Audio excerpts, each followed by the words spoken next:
বিয়ে বাড়ির স্টার্টারে পানির পাসিন্দা তো আমরা সবাই খেয়ে থাকি, যেটা কিন্তু খেতে খুব টেস্টি হয়। এই পানির পাসিন্দাই কিন্তু তোমরা খুব সহজেই বাড়িতেও করে নিতে পারবে, যেটা খেতে হবে কিন্তু পারফেক্ট বিয়ে বাড়ির মতো। তাহলে চলো রেসিপিটা শুরু করা যাক। আর রেসিপিটা যদি ভালো লাগে অবশ্যই একটা লাইক, কমেন্ট, শেয়ার আর সাবস্ক্রাইব করে দিও। প্রথমেই দেখো এখানে আমরা বেশ কিছুটা পনির নিয়ে নিয়েছি। এবারে পনিরটাকে একটু স্লাইস করে কেটে নেব। স্লাইসটা হবে না ঠিক পাতলা আবার না ঠিক মোটা, মানে একটা মিডিয়াম সাইজের আমরা স্লাইস করে নেব। এভাবেই কিন্তু আমরা পুরো পনিরটাকে স্লাইস করে কেটে নিয়েছি। এবারে একটা মিক্সিং ব্লেন্ডারের মধ্যে এক মুঠো ধনেপাতা কুচি, 4টে কাঁচা লঙ্কা, 4টে রসুন, 1 ইঞ্চি মতো আদা আর হাফ পাতিলেবুর রস আর দিয়ে দিচ্ছি 1 টিস্পুন লেবুর আচার। এখানে কিন্তু তোমরা লেবুর আচারের পরিবর্তে যে কোনো আচারই দিতে পারো। দিয়ে এটাকে জল ছাড়াই বেশ ভালোভাবে ব্লেন্ড করে নেব। ধনেপাতাগুলোকে ব্লেন্ড করা হয়ে গেলে এবারে ওর মধ্যে দিয়ে দিচ্ছি 1 টিস্পুন টমেটো কেচাপ, 1 টিস্পুন বিট লবণ আর হাফ টিস্পুন গোলমরিচের গুঁড়ো দিয়ে এটাকে খুব ভালোভাবে মিশিয়ে নেব। এবারে স্লাইস করে রাখা পনিরগুলোর মধ্যে সামান্য নুন আর সামান্য গোলমরিচ ছড়িয়ে নিয়ে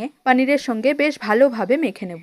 এবারে একটা মিক্সিং বোলের মধ্যে বেশ কিছুটা চালের গুঁড়ো আর ঠিক এই চালের গুঁড়োর সমপরিমাণই কিন্তু বেসন নিয়ে নিয়েছি। এবারে ওর মধ্যে দিয়ে দিচ্ছি স্বাদ মতো নুন আর 1 টিস্পুন মতো লঙ্কার গুঁড়ো দিয়ে ভালো করে মিশিয়ে নিয়ে অল্প অল্প করে জল অ্যাড করে একটা বেশ থকথকে ব্যাটার রেডি করে নেব। এবারে একটা পনিরের স্লাইসের মধ্যে করে রাখা ধনেপাতার মিক্সচারটাকে দিয়ে ভালোভাবে স্প্রেড করে নিয়ে উপর থেকে আর একটা পনিরের স্লাইস দিয়ে দেবো। এভাবেই কিন্তু আমরা সবগুলো পনিরকে রেডি করে নেব।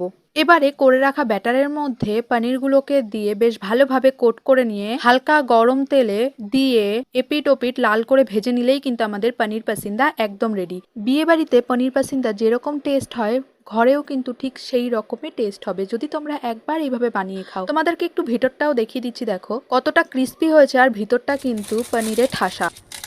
আওয়াজটা শুনে নিশ্চয়ই বুঝতেই পারলে যে এটা কতটা ক্রিস্পি হয়েছে। তাহলে দেরি না করে ঝটপট কিন্তু আজই বাড়িতে এইভাবে পানির পাসিন্দা বানিয়ে ফেলো। আর যদি এইভাবে বানিয়ে থাকো অবশ্যই কমেন্টে জানিও কেমন লাগলো তোমাদের।